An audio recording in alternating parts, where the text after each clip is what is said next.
നമ്മളെല്ലാവരും കേൾക്കുന്ന ഒരു മരുന്നാണ് സ്റ്റിറോയിഡ്. സ്റ്റിറോയിഡ് ഒരു കൊച്ചു വില്ലനാണോ? ഇല്ല, ഒട്ടുമല്ല. അത് ഡെഫിനറ്റ്ലി ഒരു ഹീറോ ആണ്. എത്രയോ നമുക്ക് വാദമുള്ള പേഷ്യൻസിന് സ്റ്റിറോയിഡ് കൊടുത്തുകൊണ്ട് നമുക്ക് ജീവൻ രക്ഷിക്കാൻ പറ്റി. സോ സ്റ്റിറോയിഡ് എടുക്കുന്ന പേഷ്യൻസ് എന്തൊക്കെയാണ് അവർ സൂക്ഷിക്കേണ്ടത്? കുറച്ച് കാലം നമ്മൾ എടുക്കുമ്പോൾ വരുന്ന സൈഡ് എഫക്ട്സ് നമുക്ക് സ്കിന്നിൽ വരുന്ന ആക്നെ എന്ന് പറഞ്ഞ ലീഷൻസ്, ഓക്കെ. പിന്നെ വെയിറ്റ് ഗെയിൻ, വണ്ണം കൂടാം. ഇതൊക്കെയാണ് നമുക്ക് അക്യൂട്ടായിട്ട് വരുന്നത്, പെട്ടെന്ന് വരുന്ന സൈഡ് എഫക്ട്സ്. കുറച്ച് നാൾ കൊടുക്കേണ്ടി വരുന്ന പേഷ്യൻസിന് വരുന്നത് BP കൂടാം, അല്ലെങ്കിൽ ഷുഗർ കൂടാം, അല്ലെങ്കിൽ അവർക്ക് പെട്ടെന്ന് ചെറിയ ഇൻഫെക്ഷൻസ് വരാൻ സാധ്യതയുണ്ട്.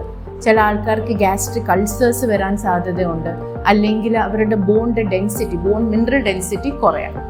സോ ഒരു പേഷ്യൻ്റായിട്ട് എന്താ ചെയ്യേണ്ടതെന്ന് പറഞ്ഞാൽ നമ്മൾ കറക്റ്റ് സമയത്ത് ഡോക്ടറെ അടുത്ത് പോയി ഡോസ് കുറയ്ക്കേണ്ട സമയത്ത് ഡോസ് കുറയ്ക്കുക. നെക്സ്റ്റ് നമ്മൾ കാൽഷ്യം, വൈറ്റമിൻ D സപ്ലിമെൻറ്റ്സ് കറക്റ്റായിട്ട് എടുക്കണം.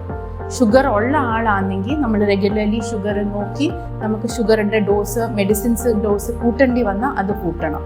പിന്നെ BP ഉള്ള ആൾക്കാരാണെങ്കിൽ അതുപോലെ തന്നെ BPയുടെ മെഡിസിൻസ് നമ്മൾ നോക്കി മെഡിസിൻ്റെ ഡോസ് കൂട്ടോ കുറയ്ക്കോ വേണമെങ്കിൽ ചെയ്യണം. കറക്റ്റായിട്ട് ഡയറ്റ് നോക്കണം. പിന്നെ നമ്മൾ കറക്റ്റായിട്ട് എക്സസൈസ് ചെയ്യണം. ഇതൊക്കെ നമ്മൾ ചെയ്തു പോയാൽ നമുക്ക് വലിയ സൈഡ് എഫക്ട്സ് ഇല്ലാതെ നമ്മളുടെ അസുഖം കൺട്രോൾ ചെയ്യാൻ പറ്റും.